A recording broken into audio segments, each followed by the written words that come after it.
नमस्कार, one India Hindi में आपका स्वागत है। मैं हूं आपके साथ मृदुल चंदेल।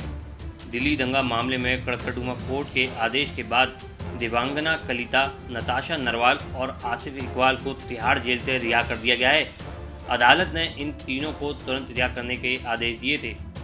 गौरतलब है कि कोर्ट ने दिल्ली पुलिस की याचिका खारिज कर दी थी।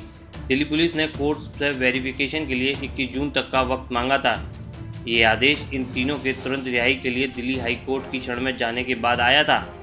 इन तीनों को दिल्ली हिंसा के खिलाफ आवाज़ उठाने के बाद पिछले साल यानी मई 2020 में दिल्ली पुलिस ने गिरफ्तार किया था।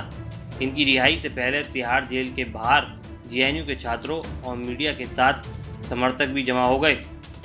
बता दें, देवांगना कलिता ने जेल के गेट से बाहर आने के बाद नारे लगाने वाले समर्थकों के बीच संवाददाताओं से कहा, ये सरकार की हताशा को दर्शाता है।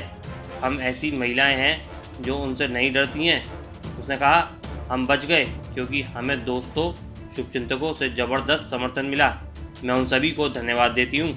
वहीं नताशा नरवाल ने कहा कि वो इस मामले पर टिप्पणी नहीं करना चाहती क्योंकि ये अभी भी अदालत में है। नरवाल ने कहा, हालांकि हम दिल्ली उच्च न्यायालय को धन्यवाद देना चाहते हैं जिस पर हम विश्वास करते हैं। ऐसा कोई भी विरोध जो हमने किया है वो आतंकवाद नहीं है। ये महिलाओं के नेतृत्व में एक लोकतांत्रिक विरोध था। नरवाल ने आगे कहा, वो हमें जेल की धमकी से डरा नहीं पाएंगे। अगर वो हमें जेल में डालने की धमकी देते हैं तो ये हमारी लड़ाई को जारी रखने में हमारे संकल्प को और मजबूत ही करेगा।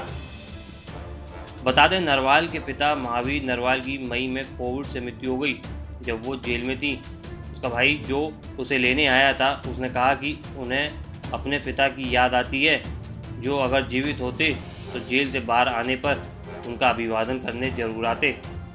गौरतलब है कि इससे पहले 15 जून को दिल्ली हाई कोर्ट ने दिल्ली दंगा मामले में देवांगना कलिता, नताशा नरवाल और जामिया के स्टूडेंट आसिफ इकबाल तना को जमानत दी थी। इन्हें उत्तर पूर्वी दिल्ली हिंसा मामले में यूएपीए एक्ट के तहत पिछले साल गिरफ्तार किया गया था। इन्हें जमानत देते हुए हाई कोर्ट ने कहा, विरोध प्रदर्शन करना आतंकवाद नहीं है। जमानत इस आधार पर दी गई है कि ये अपना पासपोर्ट को सरेंडर करेंगे और ऐसी किसी भी गैर कानूनी गतिविधि में शामिल नहीं होंगे जिसमें जांच प्रभावित हो सके। इस खबर में फिलहाल इतना ही।